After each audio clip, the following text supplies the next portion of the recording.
Sejam bem-vindos a mais uma atividade da Escola de Saúde Pública da Bahia, falando sobre o Setembro Dourado, que é a campanha de conscientização sobre a prevenção do suicídio. E para abrir essa nossa primeira atividade de hoje, eu convido a nossa diretora da Escola de Saúde Pública da Bahia, Marília Fontoura, que neste momento também está representando a nossa superintendente Janaína Peralta, que teve uma pauta e não pôde estar presente. Bom dia. Bom dia aos presentes, bom dia ao pessoal que está nos assistindo, né? Como Rita já disse, agradeço a Rita, né, que está colaborando, que é das voluntárias sociais, mas está aqui durante a pandemia colaborando conosco, e dizer que esse é um momento importante para a Escola de Saúde Pública, não só pela temática, que acho que é uma temática importante, que tem relevância, é uma temática que muitas vezes fala dela incomoda, né? Dá angústia, mas é importante que a gente fale dos problemas, dos sofrimentos mentais e principalmente, né, em relação aos sinais e às ideias, né, como identificar sinais e ideias suicidas em crianças e adolescentes. Isso é uma temática muito importante, a gente precisa, o ser humano é singular, cada pessoa, né, pode se afetar de forma diferente com os problemas que tem, com os problemas que vive, né? Enfim, então é uma temática importante para o público, né, escolar e para nós profissionais de saúde, né? Então, por outro lado, é muito importante também que a gente esteja com mais uma atividade, vamos dizer assim, intersetorial. Então, existe uma articulação entre a gente e a Secretaria de Educação, né? Doutora Rosário, da Educação, superintendente, né, de pessoas, né, vai estar aqui com a gente, né, falando também. E dentro da CESAB também existe uma articulação entre a gente e a atenção básica, por se tratar, né, de temas relacionados à prevenção, né, de problemas de saúde. Então, é muito importante para a gente. Então, é uma atividade da Escola de Saúde Pública, da Superintendência de Recursos Humanos, da Secretaria de Educação, da Atenção Básica e, portanto, é uma atividade do governo do Estado nesse Setembro Amarelo.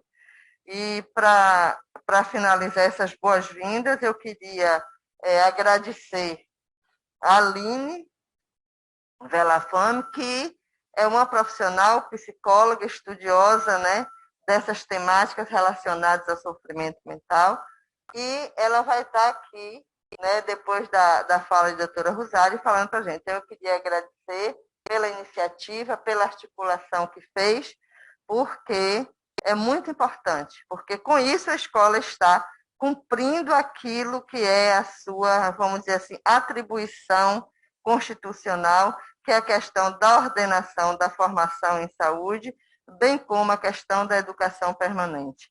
Não só, vamos dizer assim, do próprio público da CESAB, como do SUS em geral, mas também para falar das questões, como a questão da necessidade de prevenção do suicídio, como é esse o caso, que aí você abre para articular com outros setores, como a educação, mas também para a sociedade como um todo. A gente tem feito, né, através do canal do YouTube, a gente tem feito vamos dizer assim, tem aberto essas atividades como uma forma de contribuir com aquilo que é nossa atribuição, que é nossa função, que é a questão da educação na saúde. Então, muito obrigada a todos, né? Que seja um momento de aprendizado, que a gente possa refletir e pensar em formas da gente prevenir a questão do suicídio. Tá bom? Obrigada. Obrigada, Marília. Nós gostaríamos de convidar agora a doutora Maria do Rosário Costa Murici, superintendente de Recursos Humanos da Secretaria da Educação, para colocar sua fala. Bom dia a todos e todas.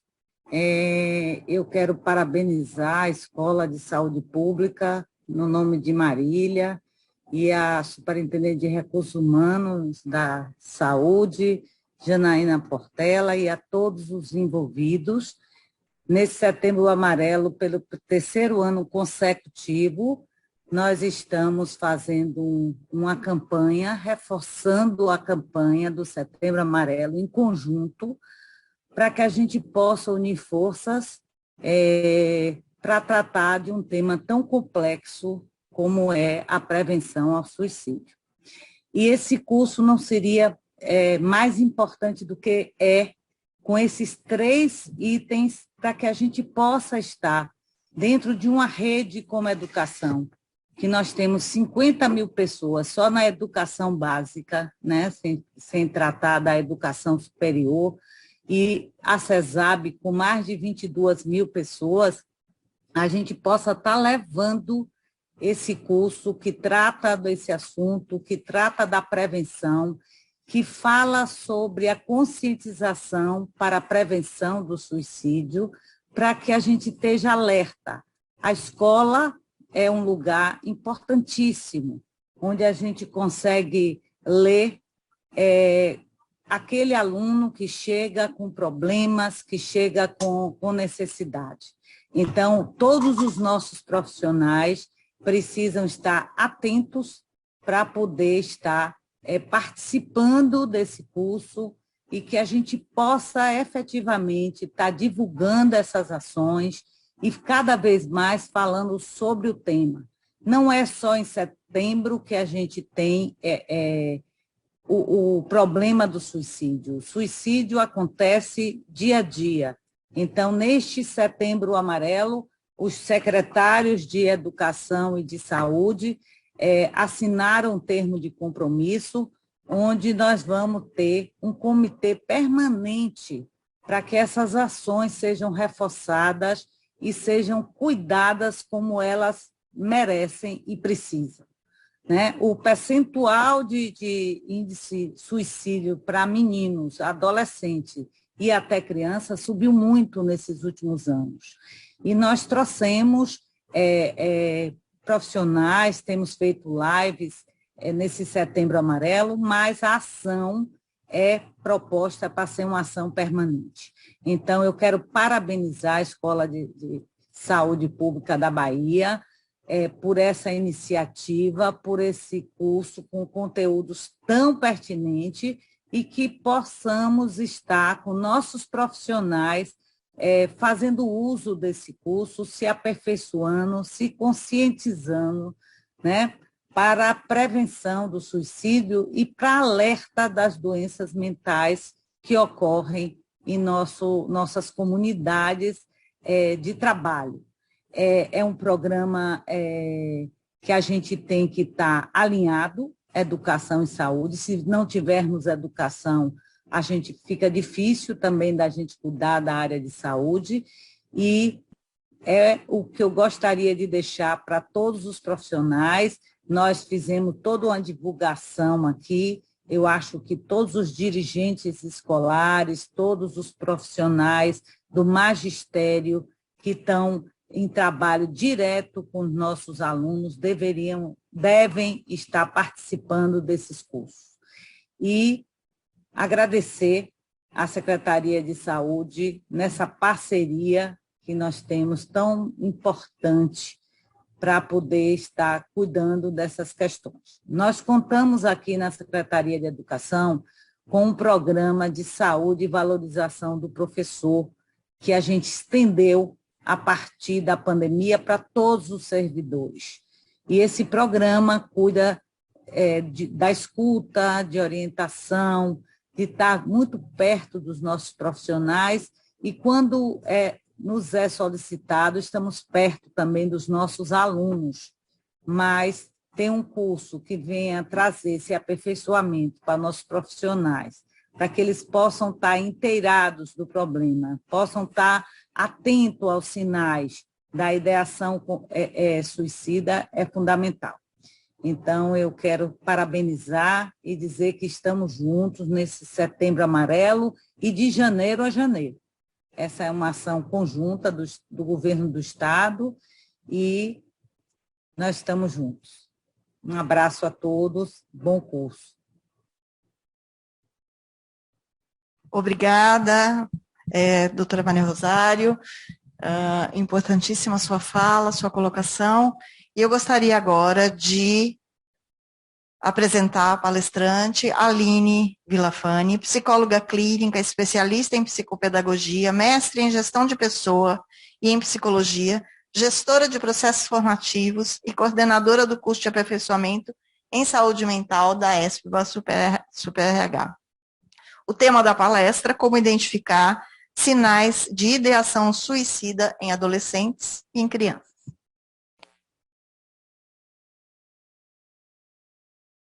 Obrigada, Rita. Obrigada a todos presentes, presencialmente e virtualmente. Eu queria agradecer também a confiança da nossa diretora Marília e a parceria, né, de doutora Maria do Rosário nessa empreitada, né, e falar para vocês assim um pouco que é um grande desafio falar sobre essa questão, né, no mês de setembro, depois de tantas coisas, tantas iniciativas que a gente sabe que tem tido online, né, é um grande desafio poder ainda pensar em como contribuir com algo novo, né, para não estar falando aqui em termos de mais do mesmo. Então, eu fiquei pensando, né, em como é que eu poderia falar de sinais e sintomas sem estar fazendo aquela lista que qualquer um pode pegar na internet, né, e colher. E aí a primeira coisa que eu proponho é a gente fazer uma viagem mesmo, né, fazer um resgate, de pensar, já que estamos falando de sinais e sintomas, pensar se não seria o suicídio, né, um sintoma de uma sociedade que adoeceu. E aí eu vou lá para a nossa relação do homem com o mundo, lá nos nossos primórdios, né, em que a gente tinha uma relação de ciclos de vida, né, o mundo funcionando com ciclos de vida, primavera, verão, outono, inverno, o amanhecer, o dia, o entardecer, o anoitecer, e isso sendo vivido todos os dias ao longo de um ano. E o homem integrado com o seu ciclo de vida, com essa natureza, com esse mundo, né? Nascendo, crescendo, amadurecendo, envelhecendo e morrendo. Então, esse homem também tinha e tem os seus ciclos em consonância com essa natureza, né? Ciclos de evolução de vida, ciclos ontológicos, ciclos menstruais, ciclos em que nós acordamos, passamos o dia e dormimos, ciclo circadiano e vários outros ciclos que fazem parte da nossa composição biológica, né? O ciclo circadiano, a gente interferindo no nosso processo de sono, obedecendo a esse ciclo maior, né, da luminosidade. Então, à medida que o sol clareia, a gente acorda, e o nosso organismo tem todo um funcionamento ligado, conectado com essa luminosidade, e à medida que o tempo vai passando, e que a gente vai entardecendo, o corpo também vai se acomodando e vai se preparando para adormecer, cumprindo esse movimento da natureza, né? O que acontece? A gente tem um momento em que a sociedade vai evoluindo, não no sentido de evoluindo para melhor ou para pior, mas evoluindo no sentido de passando os anos, e nós vamos criando uma sociedade que vai se complexificando, né? E essa sociedade tem o seu ápice, né, de mudança com o advento do iluminismo, e do antropocentrismo, em que a gente tem, eu faço uma brincadeira e uma provocação, um momento em que a gente resgata a importância do homem, mas coloca ele no centro do universo. E aí começa um processo que eu coloco aqui de brincar de Deus, né? Brincar de Deus no sentido de que a ciência evolui e a gente passa a ter uma ilusão de controle sobre tudo. À medida que a gente vai estudando os fenômenos, que a gente vai tendo controle sobre processos de agricultura, que a gente vai tendo controle sobre o desenvolvimento de máquinas, a gente vai tendo a ilusão de que tudo é possível ao homem controlar, ordenar. E aí, com o advento das grandes navegações, a gente vai ter uma ciência que vai estar a serviço também de um sistema que vai se constituindo para justificar o domínio daqueles homens sobre outros homens, sobre outros povos. E esse momento em que a ciência vai dando suporte para justificar a dominação, você passa a ter toda uma argumentação em que, para justificar que eu domino um povo, eu tenho que me colocar como superior a ele. E aí vem esse povo europeu e se coloca com seu desenvolvimento científico, a razão preponderando sobre a emoção, que faz parte dos ditos povos primitivos. A gente vai ter uma separação mente e corpo, porque a mente ela tem um poder maior sobre o corpo. A corporeidade é primitiva. A gente tem controle da mente para poder justificar que estamos chegando com um processo civilizatório para esses outros povos. E isso é uma coisa que a gente colhe como fruto até hoje. Não está passando aqui. O que aconteceu? Não. Aconteceu algum problema aqui? São problemas operacionais. Será que é a bateria aqui?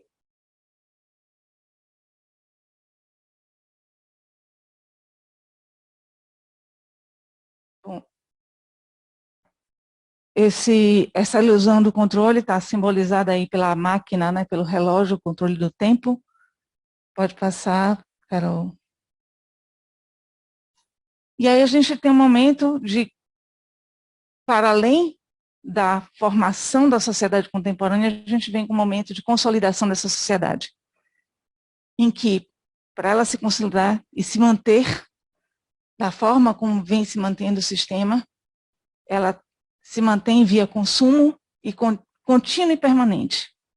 Um consumo que estabelece uma lógica do ser através do ter.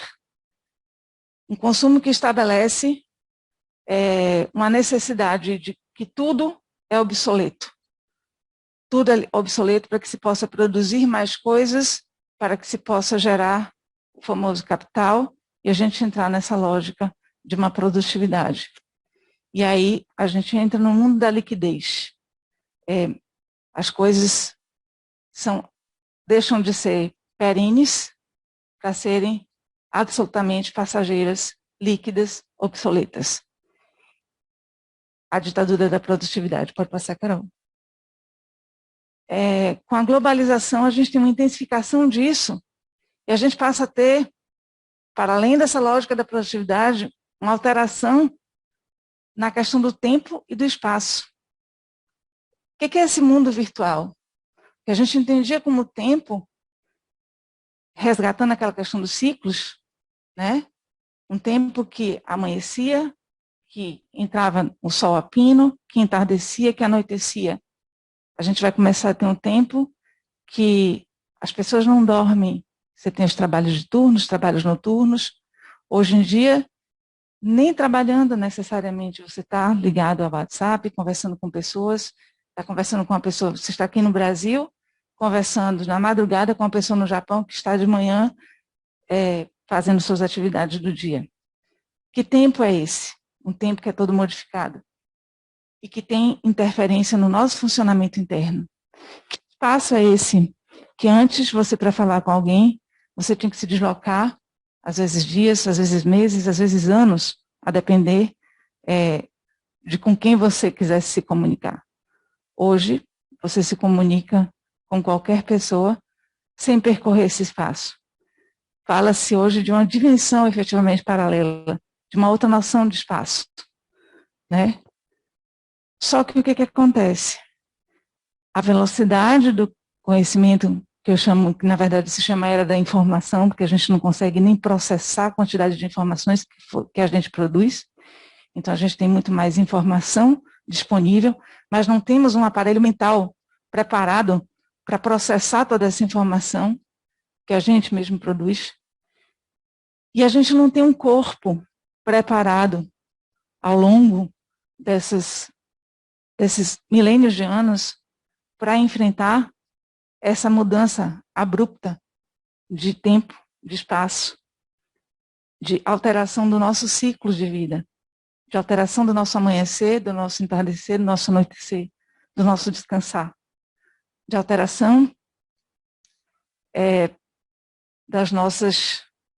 dos nossos rituais, porque lá atrás, quando se tinha esses ciclos, você tinha um momento de ritual da colheita, você tinha um momento de ritual dos casamentos, que passavam por todo um processo de enamoramento, de aproximação, às vezes de anos, até se chegar do enamoramento ao fato, casamento, né?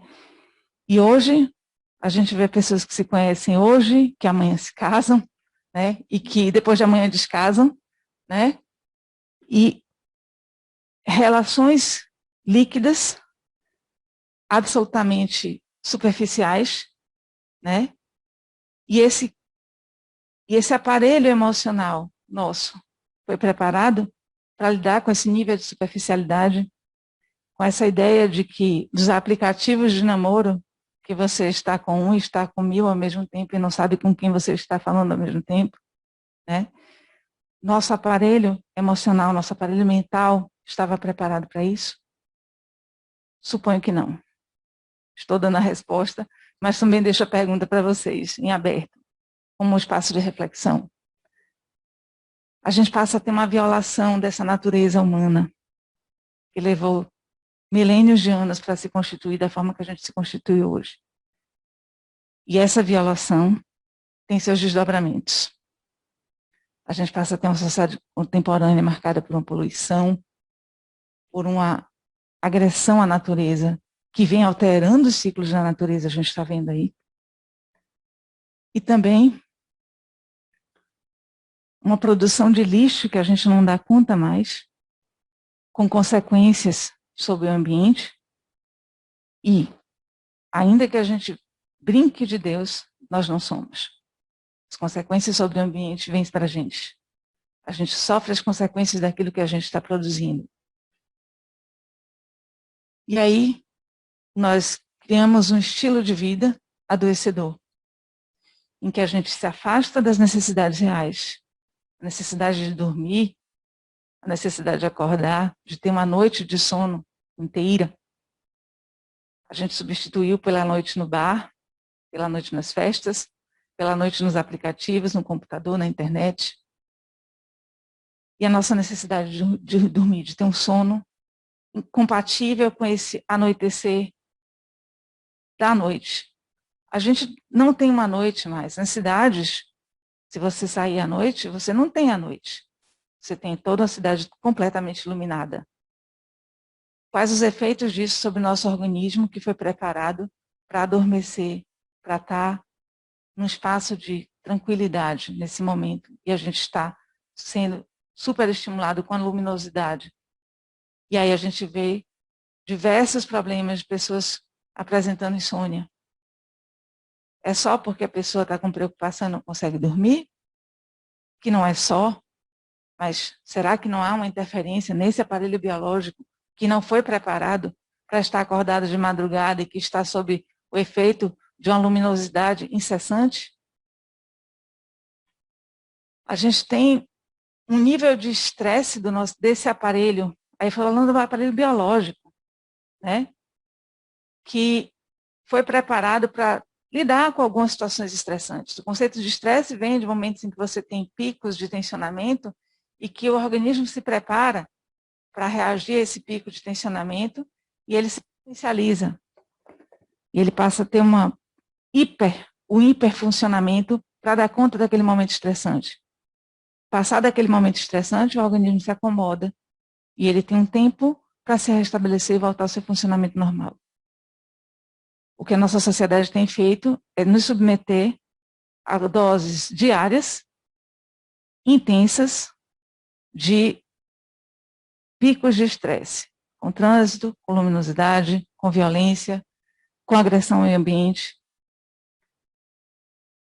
E o que acontece com isso é que a gente não dá tempo desse organismo se reacomodar. E a gente tem consequências sobre isso. Esse sistema de luta ou fuga, que é ativado nesses momentos de estresse para garantir a nossa sobrevivência, se ele não tem o tempo de se acomodar, ele entra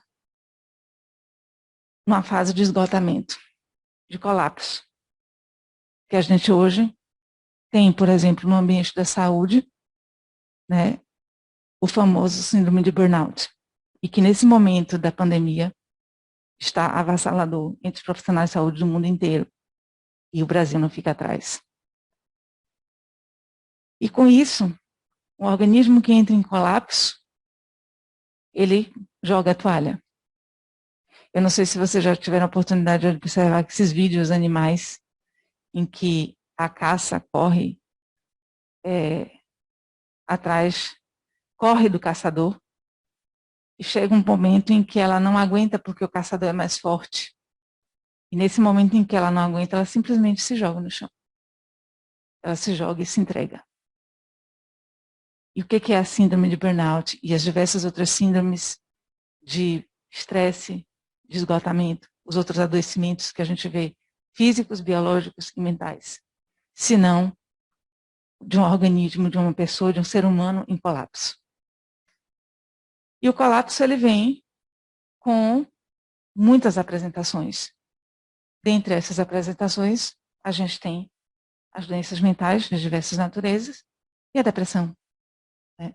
A depressão marcada por um forte sentimento de desesperança, de que não vale a pena viver, que o esforço para estar vivendo nesse mecanismo de luta ou fuga cotidiano, incessante, intenso, não compensa. E aí eu queria fazer uma reflexão com vocês aqui, com a composição de Chico Buarque, que foi feita há 30 anos, que não tinha pego ainda essa mudança de tempo e espaço que a gente vive hoje, mas que ele já falava do efeito desse ritmo acelerado que atravessa o nosso ritmo biológico. Tem um peito de lata e um nó de gravata no coração. Tem uma vida sensata, sem emoção, vivendo enquadrado nesse acordar, ir para o trabalho, fazer as coisas no automático. Tem uma pressa danada, não paro para nada, não presto atenção nos versos dessa canção inútil, porque a gente está correndo tanto que a gente não consegue olhar a paisagem, a gente não consegue dar um espaço, uma folga para o belo que a natureza nos apresenta, que a arte nos apresenta, porque o dia a dia se impõe com uma rotina que nos atropela. Tira a pedra do caminho, serve mais um vinho, bota vento no moinho, bota para correr. Bota força nessa coisa, que se a coisa para, a gente fica cara a cara. Cara, cara, cara, cara. Bota a lenha na fornalha, põe fogo na palha. Bota fogo na batalha, bota para ferver. Bota força nessa coisa, que se a coisa para, a gente fica cara, cara, cara, cara. Tem 1 metro quadrado, um olho vidrado e a televisão no consumo. Escravas do consumo. Tem um sorriso comprado à prestação. A minha felicidade condicionada ao ter. Tenho uma pressa danada, não paro para nada, não presto atenção nas cordas desse violão inútil. As mensagens de amor, de carinho, de bem-estar, que um contato com uma canção nos traz, que um contato com um bom livro, com uma boa poesia nos traz. Tenho passo marcado, um rumo traçado sem direção.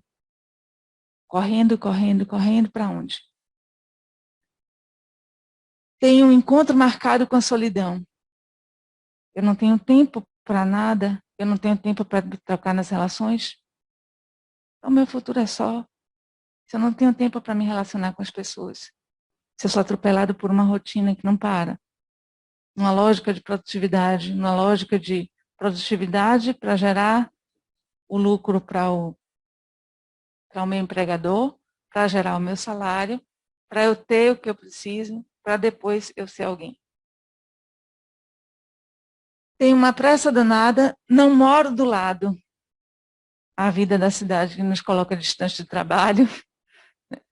Não me chamo João.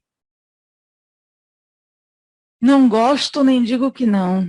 É inútil. Eu fico no automático. Eu não coloco os meus desejos, as minhas vontades. Eu não brigo por aquilo que eu acredito, porque eu estou no automático. Tira a pedra do caminho e aí ele repete. E no final, vou correndo, vou-me embora, faço um bota fora. Consegui, talvez, uma promoção, uma mudança de cidade. Pega o lenço, agita e chora, faz o seu dever. Os rituais de despedida também entrando no automático, porque não dá tempo, né? Bota força nessa coisa, que se a coisa para, a gente fica cara a cara com o que não quer ver. E a gente vem falando na pandemia de um novo normal. Porque a gente está desesperado com algo que atravessou esse mecanismo de funcionamento, de rodar sem parar para onde a gente não sabe. Mas a expectativa não é de refletir sobre isso, a expectativa é de voltar ao que era. Oi? Chico Buarque. Isso é de 30 anos, mais ou menos, é início da carreira dele. Um dos primeiros álbuns, segundo ou terceiro álbum. E aí, a gente vem para o tema da adolescência. Como é o adolescente vivendo nesse mundo, nessa sociedade que a gente criou. A adolescência ela é uma transição nesse ciclo de vida. Né?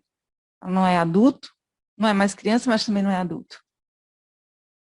É uma transição tão intensa que a gente só vê o nível de transformação que acontece na adolescência no primeiro ano de vida.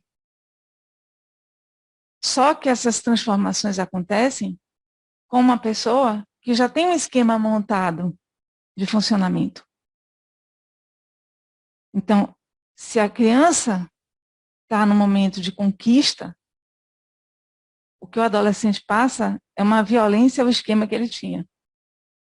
E é um momento de ajuste, de adaptar uma nova forma num corpo antigo. Uma imagem de corpo antigo. Um corpo que se transforma, mas a representação mental desse corpo é um corpo antigo. O adolescente passa por um turbilhão hormonal de altos e baixos, que ele não tem nenhum controle sobre o que está acontecendo. É algo que acontece internamente e que dentro da sociedade que a gente criou, o adolescente não pode nem entrar em contato com isso. Porque na sociedade antiga que a gente vivia, esse momento de adolescência se passava por rituais, você tinha momentos em que se recolhia para a caverna, se fazia todo um processo em que o adolescente, esse adolescente que é uma invenção da nossa contemporaneidade, na época não existia, mas existia transformação no corpo, e existia um ritual para isso, onde ele se afastava da sociedade, onde ele vivia isso, onde ele se debruçava sobre essas transformações corporais, e claro que isso tinha uma relação também com uma mudança dentro da sociedade em que vivia, mas que a sociedade de hoje não permite que esse adolescente viva essa alteração hormonal, entre em contato com isso. Ele vai, no automático também, levado por a gente, olhando para fora, sem viver esse dentro, sem conseguir entrar em contato com essas transformações internas. Ele não se reconhece dentro do próprio corpo. É interessante, quem tem adolescentes próximos, ou como pai, mãe, tio, ou como professor, ou como profissional de saúde que acompanha, de repente, uma criança que precisa de um acompanhamento longitudinal, quem tem esse adolescente perto, percebe muitas vezes que ele é estabanado, que ele se bate nas coisas, que ele derruba as coisas. Por que isso? Porque ele tem um novo corpo maior do que a mente dele incorporou, do que essa autoimagem que ele tinha. Isso, claro que gera um desconforto. Ele perdeu o controle de algo que ele tinha. Ele tinha o controle, ele sabia caminhar aqui. De repente, ele caminha e se esbarra. E aí, na hora que ele se esbarra, ô menino, o que você está fazendo aí? Está derrubando tudo? Ô destrambelhado. Né? E ele entra em contato com esse fracasso e sendo criticado pelo ambiente que está no entorno, porque ele não pode fazer essa adaptação. E aí ele tem, por conta desse turbilhão de hormônio e desse movimento em que ele não é mais criança, mas ainda não é adulto, a voz do menino fica grossa e fina, né? Isso também tem uma repercussão nesse funcionamento psíquico. Como é que ele funciona? Ele funciona dentro desses altos e baixos, com momentos de profunda maturidade e reações absolutamente infantis. Nessa turbulência que acaba mexendo com todos ao redor, mas que a gente não tem uma compreensão, no sentido, quando eu digo compreensão, a gente tem compreensão racional do que eu estou falando aqui agora. Mas no nosso dia a dia, será que a gente consegue, no nosso automático, parar para observar essa dificuldade que ele está encontrando? Poder ajudar, poder dar algumas guias, algumas diretrizes, ou simplesmente acolher que ele se esbarrou, mas ele não queria se esbarrar. Que ele derrubou, mas ele não queria derrubar. Né? E aí tem um livro muito interessante, acho que é Ruth Rocha, um livro infantil, que fala muito disso. Os educadores aqui devem lembrar desse livro, Bem do Seu Tamanho. Eu não me lembro o nome da personagem, mas ela vai fazer uma viagem com acho que é um boi feito de mamão, com palitos. Ela vai fazer uma viagem no mercado, mas essa trajetória toda que ela faz, ela passa por uma série de questionamentos com os pais, que ela pede uma coisa, pai, não, você não pode, você é muito pequena para isso. E aí ela tem uma reação dessas. Que reação é essa? Você não é mais uma menininha, né? E aí ela fica nesse conflito em ser cobrada por ter uma determinada idade avançada para determinadas coisas e, ao mesmo tempo, não ter o direito de fazer outras porque ainda não adquiriu a maturidade. É isso que o adolescente vive, né? E aí, quais são os aspectos psicológicos da adolescência? Eu fiz essa introdução aqui. Ele passa por mudanças biológicas, né, com o surgimento desses famosos caracteres sexuais secundários. As mudanças sociais, o grande desafio da adolescência é sair desse núcleo familiar e ir para o mundo. Né? E as mudanças psicológicas que perpassam essas duas grandes mudanças, interna e social. Que é esse luto pela infância, né? Quantas e quantas vezes a gente não vê os adolescentes em alguns momentos regredidos, né? De, às vezes, pegar uma menina pegar uma boneca para brincar, um menino soltar um peão, enfim, ter reações de choro inesperadas. Uma aceitação dessa definição sexual, né? Quer dizer, essas transformações que vão acontecendo é sexual mesmo. Quando eu falo sexual é no sentido de aparelho biológico, de aceitar essas transformações que vão acontecendo no corpo e que vão modificando esse funcionamento. Imagine para o menino com esses hormônios da testosterona funcionando, como deve ser esquisito ouvir a própria mudança de voz, ouvir a reação das pessoas em relação a essa mudança. Para a menina, o desconforto da menstruação, né? E começar a ajustar isso na vida. Eu posso dar um depoimento pessoal. Quando eu menstruei, eu escondi por 2 dias a menstruação da minha mãe, porque eu tinha tanta vergonha daquilo, tanto desconforto com aquilo, que eu tive dificuldade de aceitar em mim, né? Então, talvez até muitos de nós aqui se lembrem desses estranhamentos, de como foi difícil aceitar algumas coisas dessa transformação. Ao mesmo tempo, ele passa a ser mais cobrado por responsabilidades. E aí a gente está falando do ambiente escolar, passa-se do ensino médio, do ensino fundamental para o ensino médio, né? A primeira grande passagem, Fundamental 1 para o Fundamental 2. Né? Aquela primeira grande passagem que você sai da relação com a professora que se chama de tia, que é quase uma mãe dentro do ambiente escolar, para uma relação com 12 professores, 10, 20, sei lá. Mas, assim, a quantidade de professores que tudo muda, né? Aquela professora única de referência, agora são 12, a quem eu me dirigi, e a forma como esses professores se relacionam não é mais aquela forma maternal, é uma forma que cobra uma outra postura, né? A gente ainda tem no Brasil um percentual de professoras muito maior do que o percentual de professores no ensino fundamental 1, né? Então, não se tem essa figura equivalente à figura paterna no ensino fundamental 1. A criança, ela fica naquele espaço de cuidado, e de repente ela é apresentada no ensino fundamental 2 para um monte de homem que não tem essa relação de cuidado, que tem uma relação com a cobrança, que tem uma relação com o que a gente vai chamar dentro da psicologia a função paterna, né?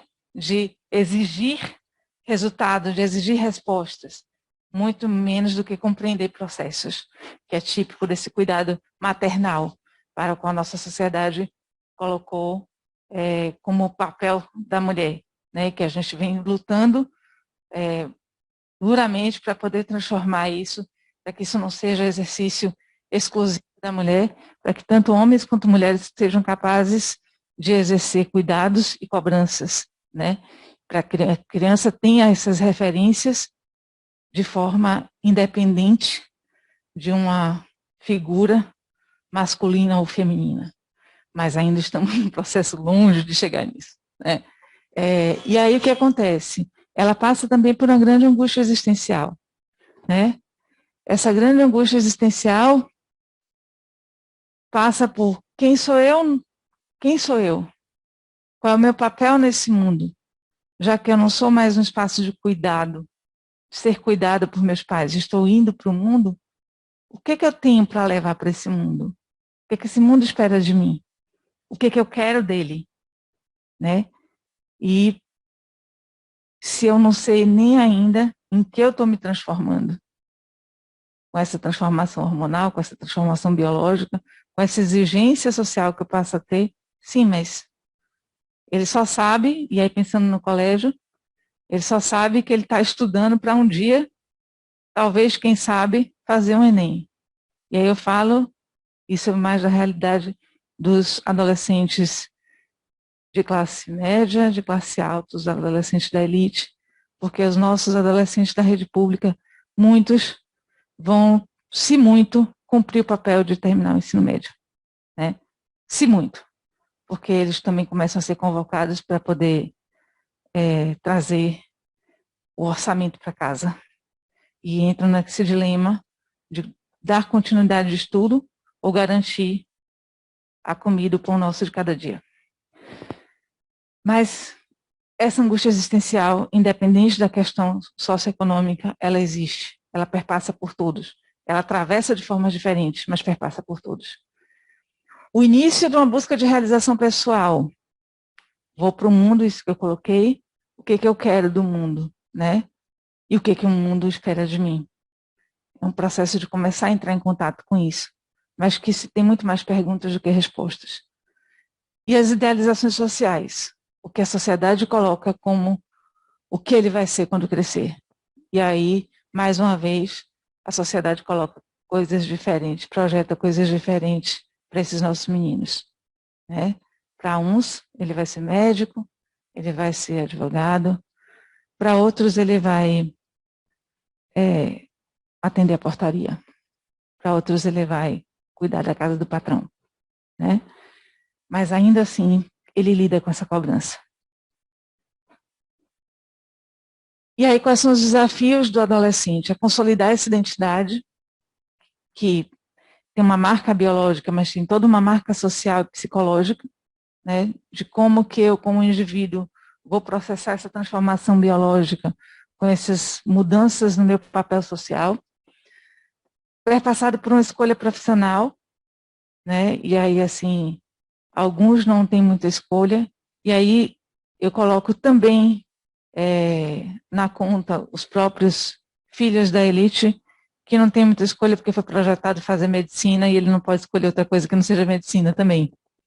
Já que o investimento foi alto, o retorno também tem que ser alto, né? E por outro lado, o outro lá, que tem que trazer comida para dentro de casa. Esse negócio de estudar não leva ninguém a nada, porque você não vai conseguir ser nada mesmo. Vamos tratar de garantir o pão nosso aqui. A escolha amorosa. E aí vem toda essa projeção também de que quem eu sou, quem eu devo desejar, porque hoje a gente não escolhe como a gente, em contato com essas necessidades, mas o que a sociedade projeta do que é uma pessoa desejável, um adolescente desejável, né? Seja esse adolescente um menino, uma menina, uma pessoa lésbica, um gay. Quem é esse gay desejável? Quem é essa lésbica desejável? Quem é essa menina desejável? Quem é esse menino desejável? Não é todo mundo que é. E aí tem vários padrões de estética, vários padrões de apresentação, não apenas estética, mas cultural, econômica. E eu dou conta de ser esse ser desejável? E eu quero isso que projetam para mim que eu devo querer? Ou eu quero uma outra coisa?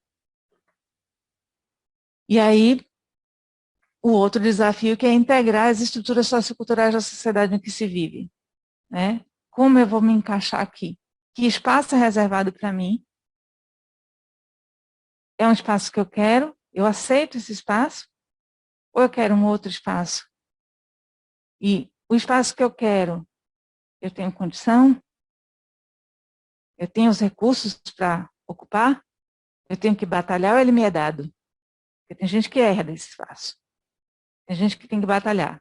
E tem gente que mesmo batalhando não consegue. Então, os desafios da adolescência passam por todas essas coisas. E aí, passam por todas essas coisas para chegar nesse momento da maturidade, né?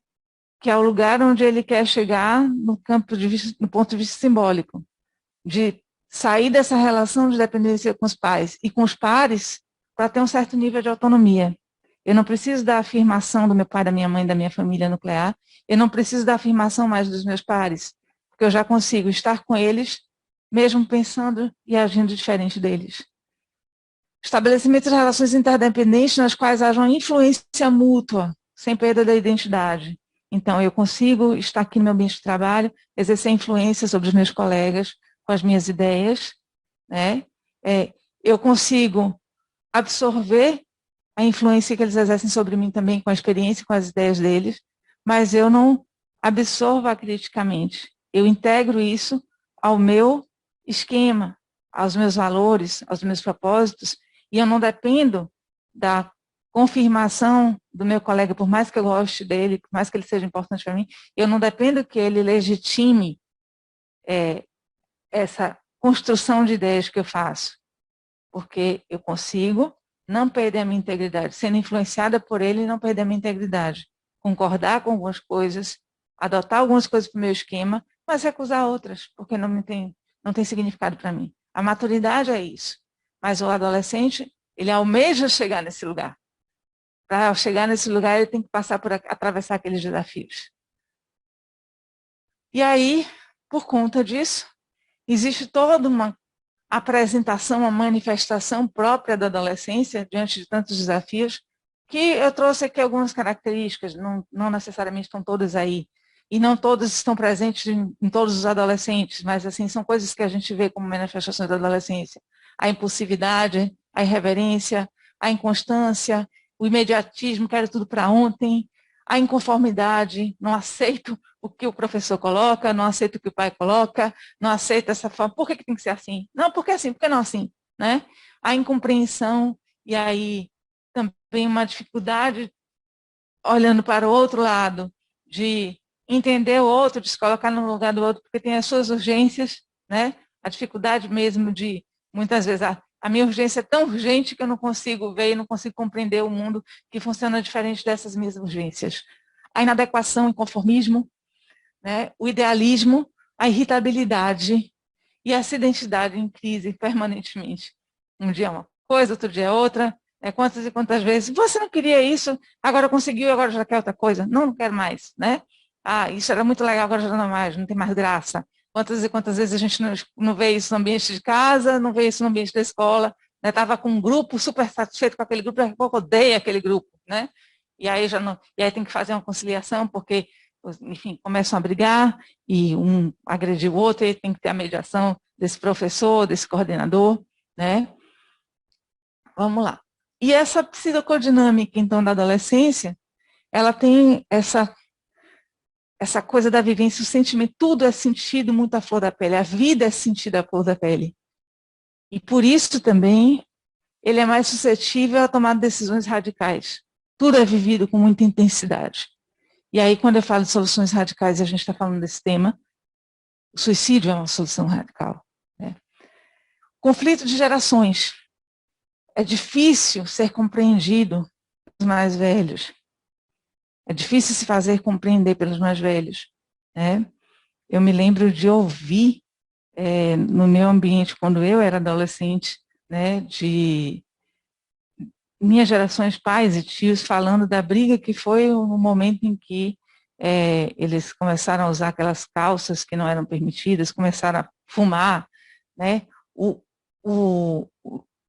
choque que isso gerou nos mais velhos, né, a ponto de alguns adolescentes serem expulsos de casa porque estavam fumando, né, coisas dessa natureza. E certamente os de hoje encaram, por mais que a gente se considere flexível, aberto, mas certamente a vivência deles não é de que eles são compreendidos por nós, ainda que nós nos esforcemos para nos colocar numa posição de acolhimento.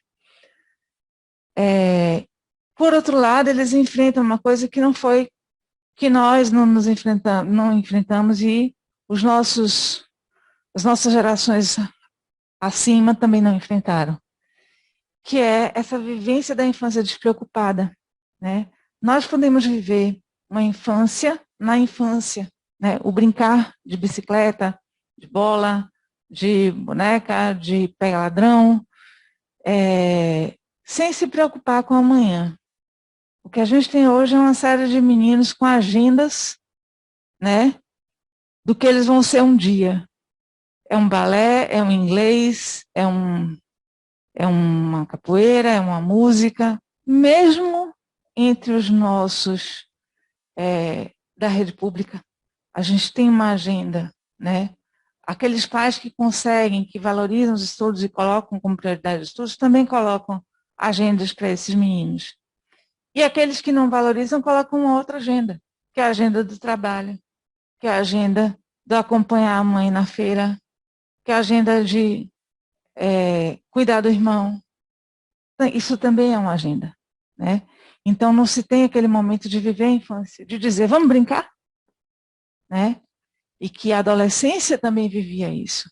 Um brincar diferente, mas era vamos brincar.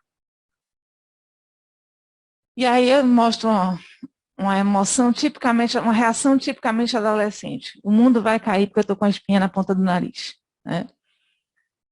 E aí eu trouxe também alguns textos de adolescentes, alguns escritos dessa vivência interna. Eu não vou trazer todos, mas pelo menos ele muitas vezes se estranha e ele, nesse movimento de querer estar no grupo, mas às vezes se sente fora, se sente excluído nessa busca de identidade. Ele quer estar, mas não se identifica ou foi excluído, e aí vem esse sentimento muitas vezes de solidão, vivido intensamente. Estou aqui, aqui estou. Estou aqui como sempre só na minha vontade de ser como os outros, de sonhar o que os outros sonharam, de ser feliz como os outros são. Estou só. E não tenho ninguém para me ajudar nos momentos difíceis da minha vida, para entender os meus problemas e me consolar, fechando uma ferida no meu coração. Estou só. Noiva abandonada no altar, pássaro sem ninho, qualquer coisa assim. Estou só e ninguém tem dó de mim. Estou só na minha alma perdida, que não diz nem sim, nem não. Que não é elogiada, nem criticada. Que não tem tempo, nem idade. Estou só, na minha alma perdida e sem personalidade. Essa é a vivência do adolescente, né? Isso é um adolescente normal, dito normal, né? Sem as coisas que a gente vai, de alguma forma, trazer aqui. Mas pense que um adolescente normal vive esse tipo de angústia existencial. E aí tem várias outras, mas acho que a gente não vai ter tempo de falar, então eu vou passar por isso aqui. E falar um pouco dessa contemporaneidade da adolescência, né? Com aqueles desafios todos de consolidação da identidade, de escolha profissional, de escolha amorosa, de integração a essas estruturas. Como lidar com a consolidação de identidade num mundo líquido? Como eu vou formar a minha identidade se todas as coisas, da noite para o dia, deixam de ser como são? Se os meus amigos deixam de ser como são? Se eu não sou como sou? Se eu sou sempre transformada? Se eu mesmo fico obsoleta em relação a mim? Como eu vou consolidar a minha identidade, onde eu sou marcada, eu passo a existir pelo que eu posto na rede social? Como eu vou fazer uma escolha amorosa também, se eu sou esse posto, logo existo? Como eu vou fazer uma escolha amorosa? Como eu vou lidar, por exemplo, com a minha rejeição de ter escolhido e ter sido rejeitado? Se eu só posso ser feliz? Se nesse mundo que a gente criou, das redes sociais, o mundo da imagem, a única emoção que nos é permitida ter é a emoção de felicidade. Nenhuma outra. Como eu vou lidar com essa rejeição? Como eu vou lidar com essa baixa autoestima que eu tenho, às vezes, de meu peito está grande demais, de eu não estar com pelo suficiente e de ser chamado disso ou daquilo pelos meus colegas porque ainda estou com a voz fina? Como eu vou lidar com esse sofrimento se eu só posso ser feliz, se a mim só é dado o direito de ser feliz? Como é que eu vou me integrar às estruturas sociais com desafios de tantos padrões que são colocados, metas inatingíveis? Hoje, nessas redes sociais, e não só necessariamente nas redes sociais, mas com esse mundo de conhecimento, você vai no nutricionista, ele lhe passa a dieta perfeita. A dieta perfeita tem uma quantidade de nutrientes e de coisas que você tem que cozinhar e que você tem que comer, que se você for seguir a risca aquilo ali, você fica apenas comendo, né?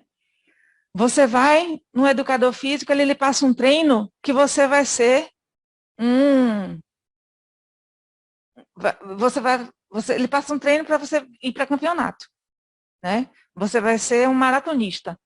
Você não vai correr para o seu bem-estar, você vai ser um maratonista. Treino que o educador físico lhe passa, né? Você vai no médico, a quantidade de exames que ele lhe passa e a quantidade de coisas que você tem que fazer quando sai o resultado do exame, a quantidade de especialistas que você tem que ir pela conta do médico, né?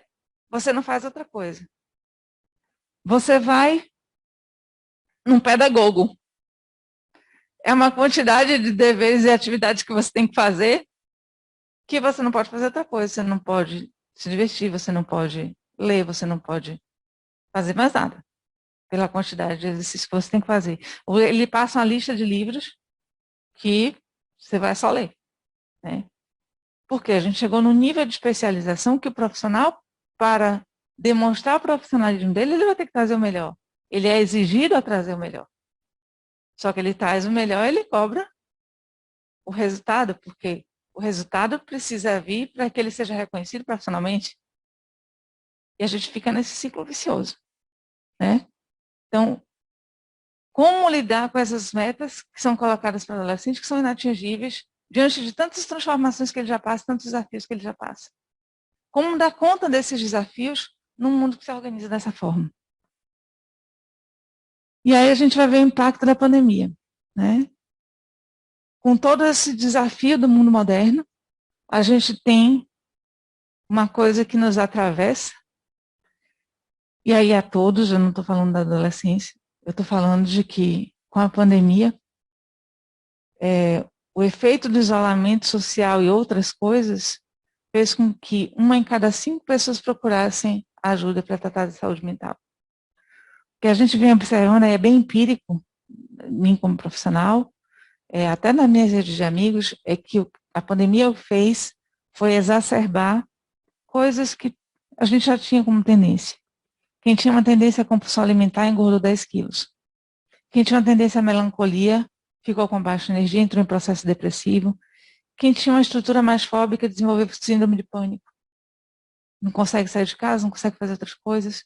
Quem tinha uma dificuldade com, sei lá, com transtorno de ansiedade, passa a ter ansiedade generalizada com uma série de coisas, né? Então, eu lembrei da música, a gente fica cara a cara com o que não quer ver. A gente tinha essas tendências, mas a gente ia com um amigo beber no bar, a gente ia malhar, a gente ia fazer um almoço, passar um final de semana na casa de alguém, e aí colocava essas coisas para debaixo do tapete, né? E aí, de repente, isso não é mais possível. E aí eu fico cara a cara com o que eu não quero ver. E eu não consigo ver. Eu vou pedir ajuda porque estou num nível de desestrutura tal que eu não consigo ver. E eu preciso que alguém me ajude até a enxergar. Claro que eu enxergo que eu engordei. Claro que eu enxergo que eu não estou conseguindo sair de casa. Mas o que isso tem a ver com a minha história? Por que eu tenho essa tendência? Né? E aí, a gente tem, aí pensando no adolescente, a quebra de rotinas estruturantes. Então, você passa a ter o isolamento, não vai mais para o colégio, não vai mais para a escola. E essa coisa de acordar todo dia, para se levantar, tomar café, se deslocar, encontrar o colega, buscar, pegar a cadeira marcada, sentar com um grupinho, são rotinas estruturantes, né? Ter o intervalo para poder sair no recreio, brincar, né? Ou ler, ou, enfim, ou até brigar, né? Mas eram rotinas estruturantes. E ele perde tudo isso ficando confinado em casa. Assim, para alguns, o estudo online chega, mas ele chega num modelo Ctrl+C, Ctrl+V. Se já haviam questionamentos do estudante em relação àquele modelo de ensino presencial, um modelo de ensino que já não funcionava para eles no sentido de anseio de conhecimento, entra num ambiente virtual exatamente da mesma forma, só que sem o colega do lado para comentar, para jogar a bolinha, sem o professor perto para fazer um abraço, para chamar a atenção. O que você está fazendo aí? Né? Não, ele está ali na tela, né? E aí ele pode tranquilamente fechar a tela e dormir, fazer outra coisa, né? E é o que eles têm feito, porque não é nem um pouco motivante você ficar numa interação com a tela. Inclusive, já tem estudos mostrando que o tempo de exposição que a gente suporta uma tela é de 2 horas. Só que as escolas, os colégios têm colocado os meninos no Ctrl+C, Ctrl+V, de 8 da manhã, 7, 8 da manhã, a meio-dia, expostos à tela. eles inteligentemente, intuitivamente, não ficam expostos à tela. Né? Mas não são todos. Alguns têm pais mais exigentes, têm uma autoexigência maior e acabam se forçando a fazer algo que é violentador do seu aparelho biológico. Né? Aí a gente tem um outro impacto com a pandemia, que são as perdas e lutos. Né? Então, a gente tem histórias terríveis de crianças que estão órfãs, crianças e adolescentes que estão órfãos, que não estão órfãos, que perderam muita gente, né? E isso sem poder ser trabalhado. Esse luto não pode ser elaborado, porque nem enterrar essas pessoas foi possível. E a gente falou lá da importância dos rituais para a elaboração emocional, né? Para a elaboração das transições de vida. De repente eu perco minha avó que eu vivia todos os dias e eu não posso nem me despedir dela. É isso que a gente está vendo. E o isolamento social, que é talvez um dos maiores impactos que essas crianças e adolescentes sofreram. O homem é um ser social. A gente se constitui a partir do outro. Né? O bebê humano é o bebê mais dependente que existe. Ele não tem condição de sobreviver se ele for largado na selva. Ele é constituído a partir desse outro. Essa identidade individual é construída a partir desse outro. E aí você tem uma pandemia que atravessa isso. Além de nós sermos ser social, nós somos um ser de contato. Essa pesquisa clássica da psicologia de um macaquinho que era exposto a uma mãe de pano e uma mãe de arame. E os macaquinhos criados com a mãe de arame apresentaram, no final da pesquisa, ausência de afeição, falta de cooperação, agressividade exagerada, carência de reação sexual, enquanto que aqueles criados pelas mães vestidas de pano mostraram menos agressividade e certa reação sexual. Então, além da questão social, da interação social, que alguns até conseguiram garantir nesse ambiente virtual, mas e o contato? E aí, eu acho que a maior contribuição que eu posso trazer para vocês é que nas minhas pesquisas para poder fazer essa apresentação, eu vi muita coisa de sinais e sintomas. Eu vi muito psiquiatra falando, vi muito psicólogo colega, vi assistente social, vi centros de acolhimento e de prevenção de suicídio, profissionais de diversas outras áreas, eu falei aqui alguns, mas de diversas outras áreas falando. Mas eu não vi adolescentes falando sobre a pandemia. E aí eu consegui colher alguns depoimentos de como é que está sendo para esses adolescentes viver a pandemia. E aí as frases são muito fortes. Sempre soubemos que não teríamos a adolescência de nossos pais, mas tinha expectativa do ensino médio, aí esse de uma escola privada. A independência para poder andar de ônibus. Projetava-se que lá no ensino médio eu ia ser uma pessoa, eu ia ter essa independência, eu poderia não precisar mais de meu pai para me levar e me buscar. Eu teria a independência de ir para onde eu quero, porque eu teria condição de pegar um ônibus. A gente não se preparou para essa nova vida que a gente não está vivendo. Da noite para o dia, fecha-se as escolas e a vida passa excesso. Pensar que a gente não viveu ou não vai viver o último ano do fundamental ou do médio. Os rituais de passagem, mais uma vez, que não puderam ser vividos. Perdido. Eu não pertenço nem a um lugar nem a outro. Não sou mais do ensino fundamental, mas não estou encaixado no ensino médio. Ele não se sente, ele não fez a despedida daquele ensino fundamental. E esse ensino médio virtual, como é isso? A gente entra nesse movimento de independência, aí adormece. E quando vê, já está com 30 anos. Sensação de que ainda estou preso no 8º ano, preso no passado. Assistindo a própria vida passar. Esse dizer assim, eu estou aqui e a minha vida está passando ali. Acho que é uma sensação tão forte de não ter crescido, de não ter vivido amadurecer, que eles bebem muito, fumam muito para se sentir adultos. Um colega falando dos outros que bebiam, que estavam fazendo consumo, talvez abusivo, excessivo de álcool ou outras drogas. Viver experiências sexuais muito avançadas para a idade, para ver se a cabeça vai junto. Aí eu trouxe uma coisa mais levinha, só para te contrair. Não sei se dá para vocês lerem, mas eu vou ler para vocês. O garotinho em cima da garotinha. Bom, já tiramos as roupas e já estou em cima de você. Quanto tempo falta para chegarmos ao orgasmo? Não faço ideia, mas agora eu sei porque que minha mãe sempre tem dor de cabeça.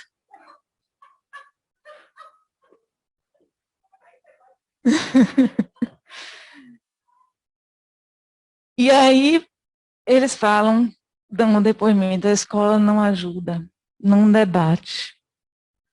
E aí voltamos àquela questão, presa na ideia de voltar ao novo normal, a escola não está abrindo espaço para essas falas.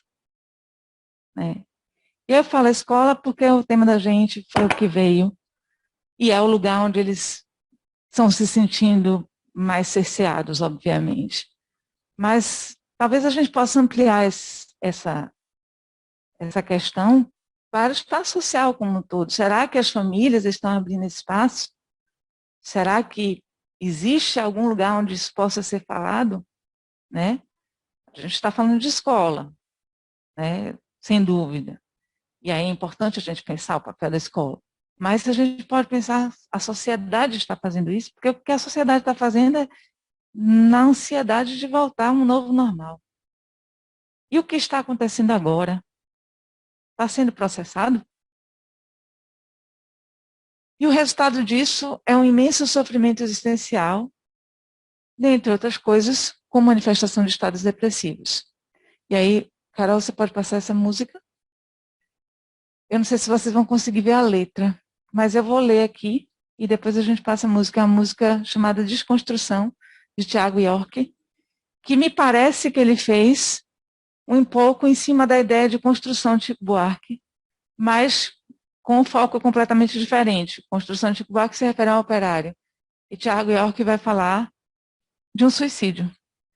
Quando se viu pela primeira vez na tela escura do seu celular, saiu de cena para poder entrar e aliviar a sua timidez. Vestiu um ego que não satisfez, dramatizou o vil da rotina, como se fosse dádiva divina. Queria só um pouco de atenção, mas encontrou a própria solidão. Ela era só uma menina. Abrir os olhos não lhe satisfez. Entrou no escuro de seu celular, correu para o espelho para se maquiar. Pintou de dor a sua palidez e confiou sua primeira vez no rastro de um pai que não via, nem a própria mãe compreendia. O passatempo de prazeres vãos viu toda a graça escapar das mãos e voltou para casa tão vazia. Amanheceu, tão logo se desfez. Se abriu nos olhos de um celular. Aliviou a tela ao entrar. Tirou de cena toda a timidez. Alimentou as redes de nudez. Fantasiou o brio da rotina. Fez sua pele sua sina. Se estilhaçou em cacos virtuais. Nas aparências, todos são iguais. Singularidades em rotinas. Entrou no escuro de sua palidez. Estilhaçou seu corpo. Celular. Saiu de cena para se aliviar. Vestiu o drama uma última vez. Se liquidou em sua liquidez. Viralizou no cio da ruína. Ela era só uma menina. Ninguém notou a sua depressão. Seguiu o bando a deslizar a mão para segurar uma curtida. E aí a gente vai entrar naquela questão mais objetiva, né? Que é a depressão. Quais são os fatores de risco para a depressão? A idade entre 14 e 24 anos, que hoje em dia a gente sabe que vem diminuindo, infelizmente, já existem casos de 10 anos de idade. O gênero mais comum entre homens. E aqui cabe ressaltar que as tentativas de suicídio são maiores entre mulheres, mas os homens realizam. Jovens em idade escolar, e aí muito essa relação com a questão do bullying, né? E grupos sociais com menos acesso à educação, direitos e saúde, né? Não precisa nem dizer por quê, eu acho. Carol passa, está realmente com um problema aqui. Obrigada. Muita atenção aos vulneráveis. Quem são esses vulneráveis? São aqueles que já fizeram uma tentativa e que você sabe disso. Comorbidade, e aí é um termo bem da saúde, que talvez nem todo mundo da educação saiba, é você ter alguma outra transtorno mental, principalmente um outro transtorno mental, ansiedade, ou depressão, ou, enfim, transtorno bipolar, né? Condições socioeconômicas precárias, foi o que eu acabei de falar, não preciso nem dizer, porque elas trazem, na verdade, elas arrastam, né, uma série de coisas que a gente vai falar um pouco sobre isso. Negros, pessoas com deficiência, gordos, mulheres, a população LGBTQIAP+, porque são pessoas que têm uma tendência a serem vítimas de bullying, a gente vai falar um pouco mais disso na frente. E aí eu fiz um ressaltei aí em vermelho, coisas muito relacionadas com a Covid-19, que é prestar atenção para aquelas crianças e adolescentes que estão vivenciando muitos lutos ou lutos recentes de figuras significativas para essa formação de identidade. Muitos avós, muitos tios, às vezes primos, pai e mãe, né? Eu vi uma notícia, não trouxe aqui, mas assim, de que existem agora diversos abrigos de crianças órfãs porque perderam o pai e a mãe, né? E aí estão imagine você ter sido criada a vida inteira com aquelas referências, você agora está disponível para adoção. A situação de desemprego, a gente vê muito entre os adultos casos de suicídio de pessoas que não se suicidariam se não estivessem em desespero completo e absoluto, né? E pessoas que vivem essa situação, já um desdobramento mais terrível desse desemprego, que é a insegurança alimentar, né? Então, pessoas que estão realmente sem condição de garantir o pão nosso de cada dia. Os mais vulneráveis e a interseccionalidade. A interseccionalidade é um conceito muito trabalhado com quem lida com o movimento social negro antirracista, né? Que vai mostrar, são estudos que provam, que demonstram que quanto mais vulnerabilidades você cruza, digamos, maior a predição, né, de uma vida difícil e de desdobramentos terríveis aumenta significativamente. Eu não sei se progressão aritmética ou geométrica, mas assim, a sua condição é ruim se você é negro nesse país racista, mas ela é muito pior se você é pobre e negro. Ela passa a ser muito pior se você é pobre, negro e mulher. Pior ainda se você é uma mulher gorda. Pior ainda se você tem uma deficiência. Se você não é uma mulher exatamente, mas é uma pessoa trans, aí você está arrebentada, né? Então, a interseccionalidade é esse conceito, então é importante que o pessoal da educação, não sei se está familiarizado com esse conceito, fique atento, porque sem dúvida nenhuma, na nossa população, vocês vão encontrar muita gente assim, e que estão mais vulneráveis. Oi?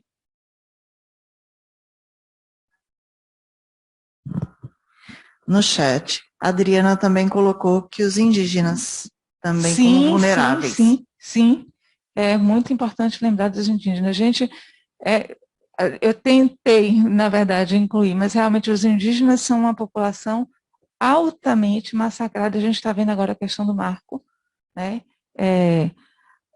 Na verdade, eu não sei como é que os indígenas ainda vivem, porque eles eram os donos dessa terra, né? E tem uma música super forte gravada por Beth Carvalho chamada, acho que eu não estou lembrando o nome dela, mas ele fala isso, de como que os índios eram donos desse espaço e como que o homem branco europeu chega e dizima a população indígena. O que os indígenas sofreram e continuam a sofrer é um genocídio secular, né? Então, sem dúvida, é uma população extremamente vulnerável. E aí, o que a gente começa a observar de sinais de alerta? Que a gente vê, né, a questão, a diminuição do autocuidado. Esse é um sinal de alerta que muitas vezes a gente não está atento, porque são coisas pequenas. Por exemplo, é aquele menino que deixa de fazer a barba, deixa de tomar banho por um dia, dois, né? A coisa não é tão visível, tão gritante num primeiro momento, né? São coisas assim, às vezes pequenas, mas que você vai observando que, ele vivia perfumado e não está usando mais perfume, ele vivia fazendo a barba e não está mais, ele não penteia o cabelo, né? Coisas assim. Alimentação ruim, e aí ruim tanto em qualidade como em quantidade, é inapetência, né? E essa inapetência tem uma questão simbólica. Eu não tenho apetite para a vida, né? Então, assim, eu não como porque não tenho apetite, porque a vida não tem graça para mim. Falta de higiene pessoal, então, falei da questão do banho, né, que tem uma relação do autocuidado e também com a higiene. Isolamento grande, então, aquela pessoa que está, tudo bem, ela já é uma pessoa mais na dela e tal, mas assim, está demais, você não consegue nem ver, né? Se você não for aonde ela está, ela não aparece. Então, é pensar no isolamento que fica excessivo, né? Aí, para os profissionais da educação que estão em sala, ainda que seja virtual, é ver, assim, aquele que já era calado, estar mais ausente. Você, de repente, às vezes, fazer uma pergunta, ele está com a tela desligada, ele não responder, porque ele não está ali, né? Então, assim, são sinais, né? Mudança repentina de humor. E aí, nos dois extremos, porque a gente está acostumado a ver a questão da mudança repentina de humor, ele é alegre e ficou muito triste. Mas a mudança ao contrário também fala. Às vezes é uma tentativa desesperada de reagir de forma positiva, né? Aquela pessoa que vinha num estado de humor depressivo, e ela, numa tentativa de desesperada, entra num estado que a gente chama de mania, uma alegria que não corresponde muito bem àquele momento, né? Que chama a atenção, estava afoito demais, estava alegre demais, né? Uma alegria que quase se confunde com agitação. Então é importante ficar atento para isso. O abuso ou uso intensificado de drogas, né? Mudança brusca de vida. Então, pessoas que passaram, eu falei essa questão das perdas, né? Mas, de repente, uma mudança de colégio, uma mudança de cidade, o rompimento de um namoro, né? São mudanças bruscas. O rompimento de um namoro é uma perda. Uma mudança de colégio pode ser, aparentemente, uma mudança de colégio, uma coisa maravilhosa, mas que exige um processo de adaptação, como aquilo que eu falei, e, às vezes, esse processo de adaptação não é fácil para uma pessoa que já está fragilizada. Por mais que o colégio possa ser uma coisa legal. Né? Então, ficar atento que isso também pode ser um gatilho. Perceber que o adolescente, se você conversa com ele e ele se vê sem saída, ele coloca um problema e você tenta buscar alternativas para solucionar aquele problema, ele não enxerga aquela alternativa, ele não consegue ver. Você pergunta o que ele pretende fazer, ele não sei, ele não responde, né? Ameaça frequente de suicídio, porque tinha aquele tabu de quem ameaça não faz com que ladra não morde. Esse é um dos piores mitos que se pode construir acerca do suicídio. Muitas vezes, ela ameaça frequentemente porque ela está elaborando o processo de fazer. Então, muito atento para isso, porque não é essa coisa de com que ladra não morde, assim, ela tende muito mais a não existir do que existir. Pode até acontecer, mas assim, na grande maioria das vezes, fique atento, porque ela está elaborando isso, ela está vendo isso como uma saída. Tratar de vários assuntos pendentes ou fazer testamento. Então, assim, tem várias, a gente sabe de várias histórias de suicídio que você encontra uma carta de despedida, coisas desse tipo. Assuntos pendentes, então, assim, a pessoa que estava com um monte de problema, aquele adolescente que estava com um monte de problema, de repente parece como uma coisa resolutiva, estou cuidando disso. É uma despedida, estou fazendo tudo para não pesar na hora que eu for embora. Eu estou deixando tudo arrumadinho para você não ter trabalho. Então, cuidado, que isso pode ser um processo de se organizar para ir e deixar tudo funcionando. Despreocupação depois de um período de grande tristeza. A pessoa está muito calma, estava num momento de depressão profunda, afundou, e agora está calma, está tranquila. Ela achou a solução. A solução é ir embora. Então, essa tranquilidade é porque saiu da angústia de faço ou não faço, né? Então, isso pode ser um sinal. E a automutilação. E eu coloquei Cadê? Essa é uma música que eu ia botar, mas a gente não tem tempo, eu vou passar adiante. Eu coloquei um asterisco na automutilação porque tem sido muito observado, né? Casos de automutilação. E, assim, o modelo mais comum é você, de repente, identificar aquela criança, aquele adolescente aparecendo vestido com roupas de manga comprida. Isso é um sinal forte. Mas, como isso já está sendo de alguma forma percebido, eles estão adotando outras estratégias de procurar lugares que também não sejam visíveis e que não fique tão claro que eles estão se escondendo, como virilha, aqui debaixo da axila. Então, tomar cuidado, porque podem haver outras formas de automutilação que não estejam sendo vistas. E o que eu queria falar sobre a automutilação? A automutilação, ela fala muito dessa dor existencial, que é tão abstrata, mas dói tanto, que ele precisa dar uma forma. O se cortar alivia essa dor que é etérea, que não é palpável. Então, é como se ele estivesse conseguindo dar uma materialidade a uma dor que é intolerável e não é nomeável, não é palpável, né? Então, a gente poder entender que mecanismo é esse que opera nessa automutilação, né? Porque para quem não tem essa dor, como é que a pessoa consegue se cortar, né? Assim, fica aquela coisa de, o que é isso?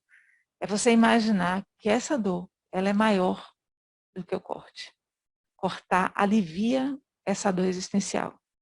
Imagine o tamanho dessa dor. Passa.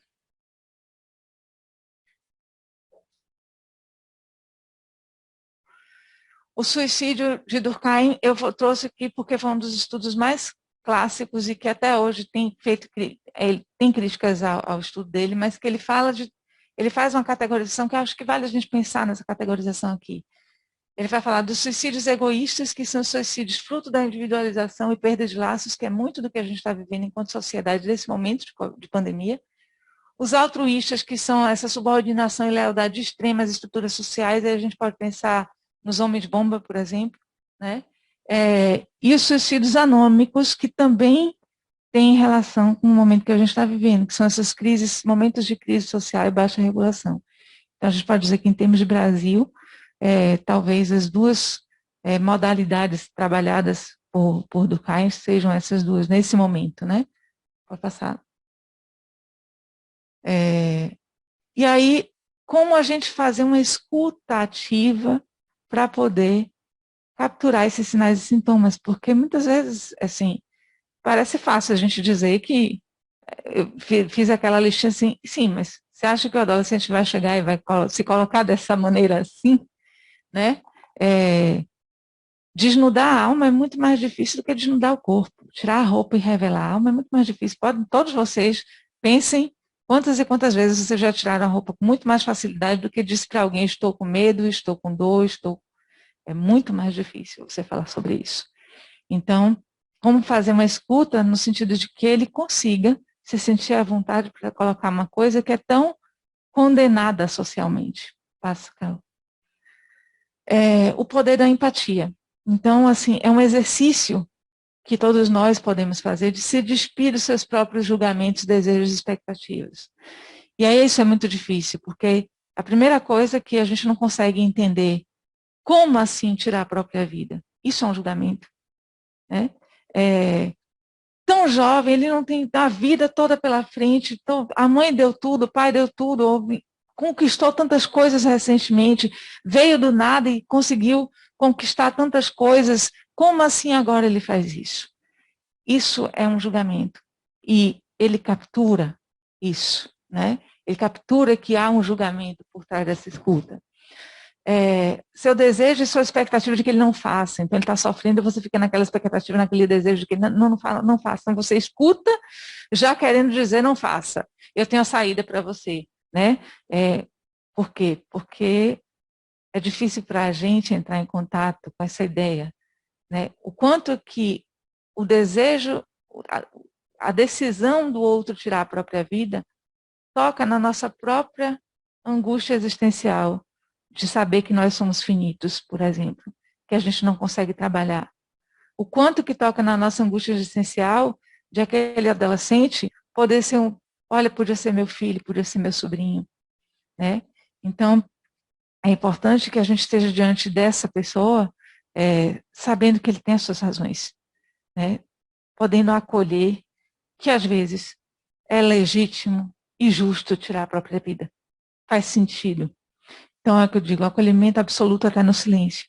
Às vezes, você está do lado de uma pessoa, sem falar nada, mas está presente ali.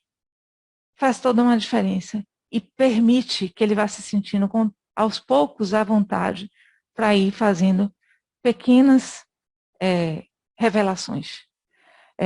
Demonstrar interesse no que o adolescente tem a manifestar.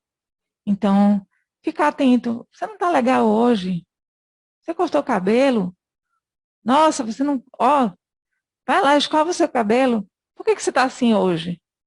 Você não fazia isso, né? Às vezes ele não está dizendo, mas ele está manifestando coisas, né? Eu estou preocupada com você. Está acontecendo alguma coisa? Não, não está. Porque muitas vezes ele fica calado, ele não vai dizer de cara. Tudo bem, eu achei que você não estava legal, mas posso ter me enganado. Se você, por acaso, se eu não me enganei, eu estou aqui, qualquer hora que você quiser, pode me chamar. Não é você arrancar dele, porque você percebeu que ele está diferente. Não me fale, né? Porque quanto mais você tentar não dar conta da sua ansiedade e fazer com que ele confesse o crime, mais ele vai se recolher. A tendência dele se recolher. Legitimar e confirmar que a pessoa tem o direito de escolher, foi o que eu falei. Verbalizar permite que o adolescente identifique o problema. Às vezes, o simples fato de verbalizar que ele está pensando nisso, ele consegue identificar qual é o problema.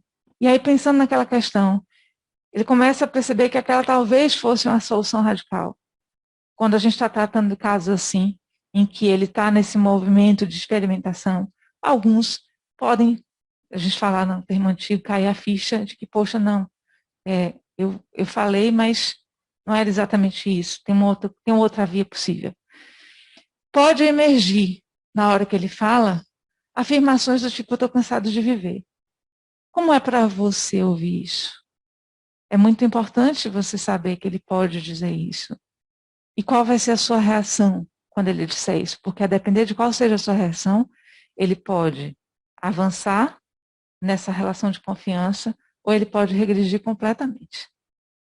Então, qual é a grande medida aí? Não é o que ele fala, é o quanto o que ele fala impacta em você. Então, pode passar, Carol. E aí eu vou falar um pouco da dor da depressão para a gente chegar ao fim. A anedonia, que é essa falta de prazer que eu falei, não tem prazer na vida, não tem nem apetite de viver, né? Então não tem prazer em nada. O mundo acorda cinza e dorme cinza. Uma angústia extremamente abstrata, que é isso que eu falei, tão abstrata que às vezes precisa corporificar com um corte. Um vazio existencial inominável, você pergunta o que tem, é um vazio que ele não consegue nominar, que ele não consegue nomear. Uma dor corporal generalizada, então tem gente que a depressão dói, não consegue tocar o chão, né? Porque essa coisa abstrata é tão grande que não vai pela fala, acaba indo pelo corpo, às vezes, né? Tem vezes que você precisa materializar, tem vezes que a fala não é suficiente, não consegue, não é uma via de expressão e o corpo passa a ser. A vivência de uma solidão absoluta, sentimento de não se encaixar, então ele não se enquadra no colégio, não se enquadra com os amigos, não se enquadra na família, não se enquadra, não tem um parceiro. É um sentimento constante, eterno, de que ele não cabe nesse mundo. um desânimo, uma prostração, então aquela pessoa que está na cama e fica na cama e não consegue sair da cama, e que isso irrita muitos pais, porque ele não quer sair, já falei. Esse não quer sair, muitas vezes, não é porque ele não quer, ele não está conseguindo, ele não tem energia para se levantar, né?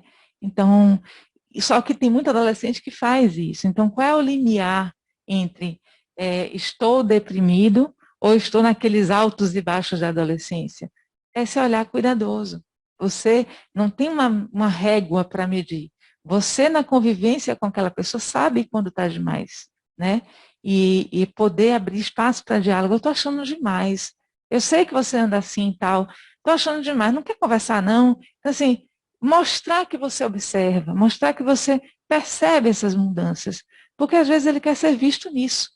Às vezes, a necessidade que ele tem é justamente de perceber que alguém se importa ao ponto de identificar esses sinais. Esse embotamento afetivo, então, não tem ânimo para nada, não tem ânimo para fazer, não tem energia e não tem alegria, não tem uma expressão além de, tá bom, como é que foram as coisas? Normal. Aquela coisa de que aconteça o que acontecer, não muda o meu estado, nem para melhor, nem para pior. Enxerga a vida com matiz de cinzas, eu já falei. E aí, tem essa música também que eu não vou colocar para vocês, eu só vou ler, porque fala desse suicídio. O meu vizinho do lado se matou de solidão, abriu o gás, o coitado, o último gás do bujão. Porque ninguém o queria, ninguém lhe dava atenção. Porque ninguém mais lhe abria as portas do coração. Levou com ele seu louro e um gato de estimação. Ah, há tanta gente sozinha que a gente mal adivinha. Gente sem vez para amar. Gente sem mão para dar.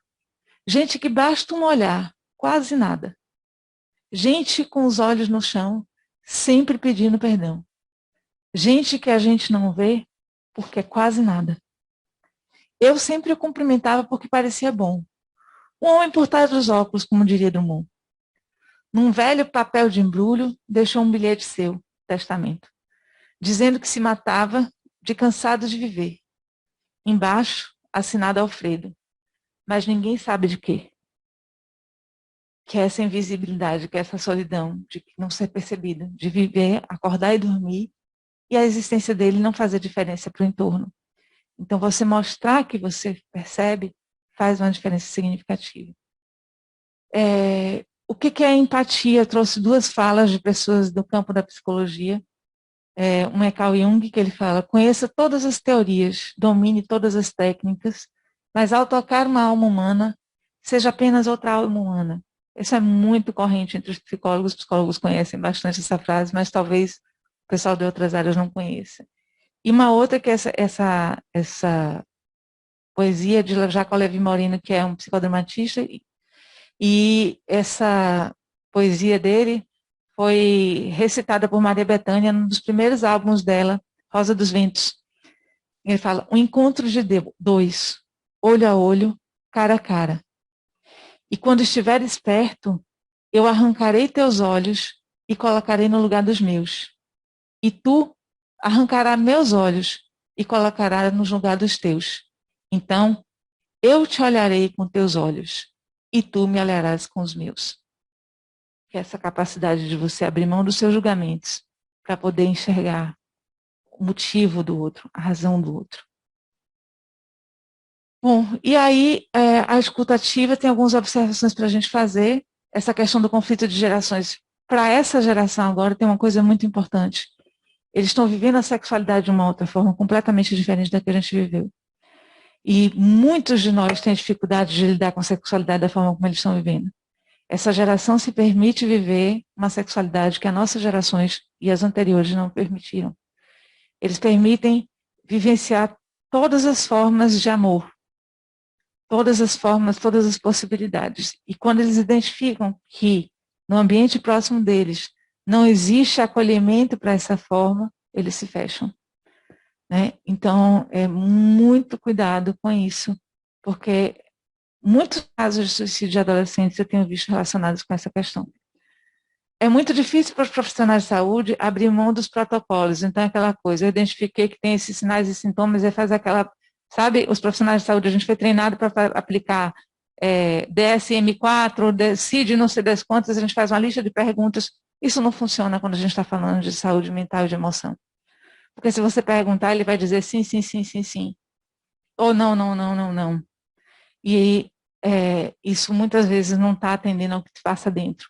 Então precisa de uma escuta realmente diferenciada, né?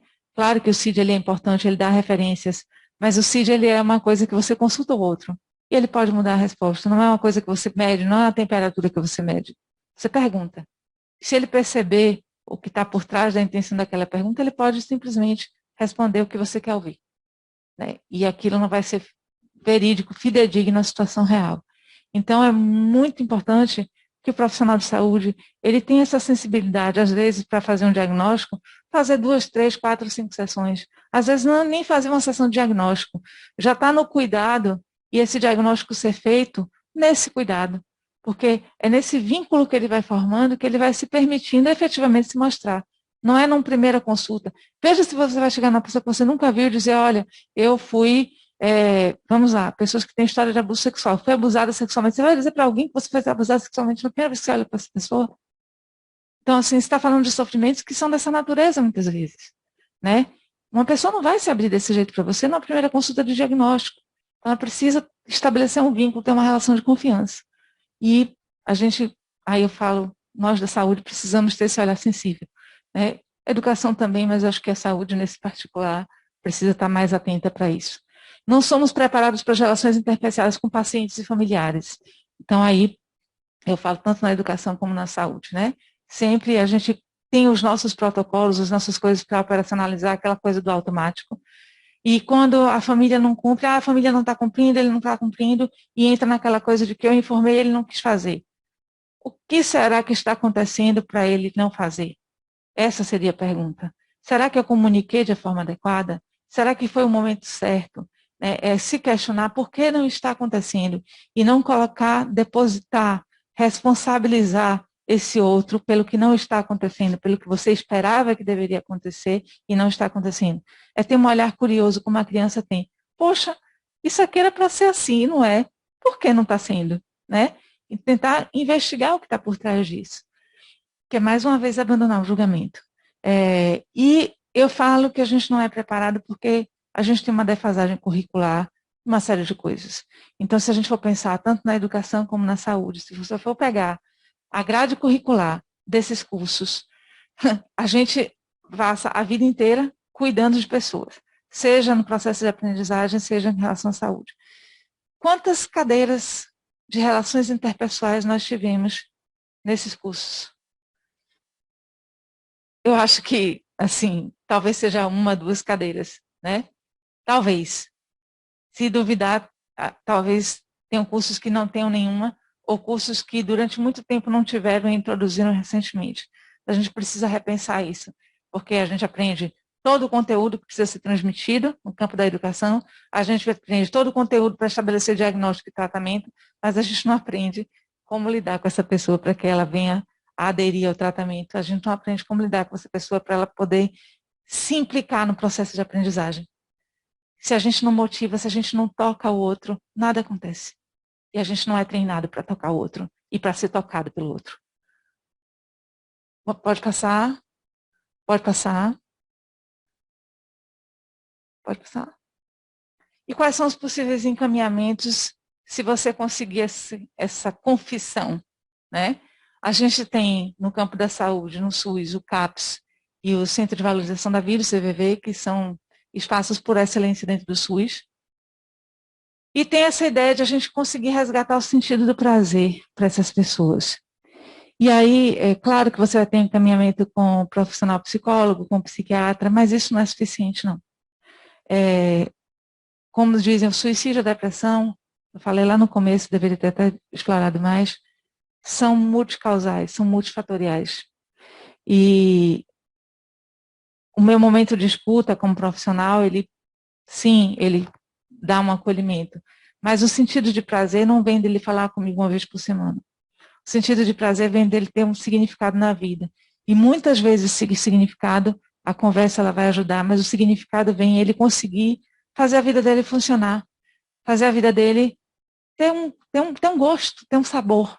E esse sabor vem de quando você pratica esporte, de quando você está em contato com coisas, resgatar esse contato que a gente perdeu com essa sociedade, das suas reais necessidades. A necessidade de dormir, mas quais são as necessidades da sua alma? Né? Será que você tem tanta necessidade de ter ou necessidade de viver coisas? Né? Porque, por exemplo, você pode ir no Porto da Barra fazer exercício, correr, você não precisa ter dinheiro, você pode correr na areia. Você pode também, no mesmo Porto da Barra, andar de stand-up. Isso lhe custa dinheiro. Mas tem pessoas que têm o dinheiro para pagar o stand-up e não têm o prazer de fazer aquilo. Tem pessoas que não têm um tostão, mas encontram um prazer profundo em correr naquela praia. Então, assim, é a gente poder descobrir junto com o outro que apetite ele tem de vida. Né? E a arte é um grande caminho também. Eu falo da arte porque a arte é uma das coisas, por exemplo, que diferencia o homem do resto dos seres do planeta. Ela diferencia porque ela acolhe o erro. Na arte, essa sociedade da eficiência, que não admite o erro, para a qual o erro é pecado, na arte o erro é a possibilidade de um grande acerto. No teatro você aprende o improviso como sendo a pimenta que faltava naquela peça para ficar bastante engraçada. O improviso ele vem de uma hora que você ia fazer uma cena e você tropeçou na cadeira e caiu. E quando caiu, todo mundo riu. A arte tem essa capacidade de acolher o que não dá certo. Ela tem a capacidade de expressar a emoção. Aquilo que, por exemplo, falando da dor, a medicina, a ciência, ela quantifica a dor. Como é essa dor? De 0 a 10, como é essa dor? A arte fala assim, a menina vai ver nesse almanaque como é que termina um grande amor.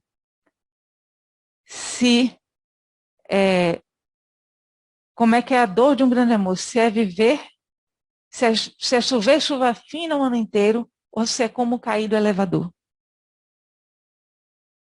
Assim você sabe o que é a dor que a pessoa está vivendo. Você pode saber de 0 a 10 que é grande ou que é pequena, mas você não sabe qual é a dor. Agora você sabe. Se a dor é chuva fina, você sabe o que é. Se a dor é cair do elevador, você sabe o que é. A arte tem essa capacidade. Né? E ela tem a capacidade de você expressar, não só você qualificar, mas você expressar essa emoção. Que é outra coisa que é uma qualidade única do ser humano. A gente até consegue identificar atos racionais em animais. Né? Os símios, os nossos macacos próximos da gente. Mas o macaco não consegue fazer arte.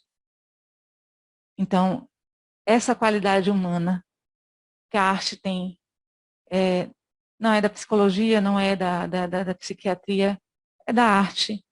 E ela precisa entrar no campo do cuidado pela educação e pela saúde. Porque a gente tem uma experiência, eu coordeno o curso de saúde mental, e a gente tem uma experiência magnífica no campo das artes. Vocês já devem ter ouvido falar, pelo menos alguns de vocês, do grupo de teatro em cênicos. Acabei, gente. Bom, foi muita coisa, mas espero que tenha contribuído para vocês. Agradecemos a todos que estiveram aqui presentes, a vocês que nos acompanharam virtualmente. Agradecemos a Aline, em nome da Escola de Saúde Pública, por esta oportunidade. E na próxima quarta-feira estaremos divulgando a próxima atividade. Lembrando que é um papel importante de todos nós. Família, saúde, educação, os professores estão aí acompanhando, mesmo que virtualmente, conhecem os seus estudantes, então é um papel fundamental, uma parceria de todos nós para cuidar da saúde dos nossos jovens. Um bom dia a todos e até a próxima. Obrigado, gente.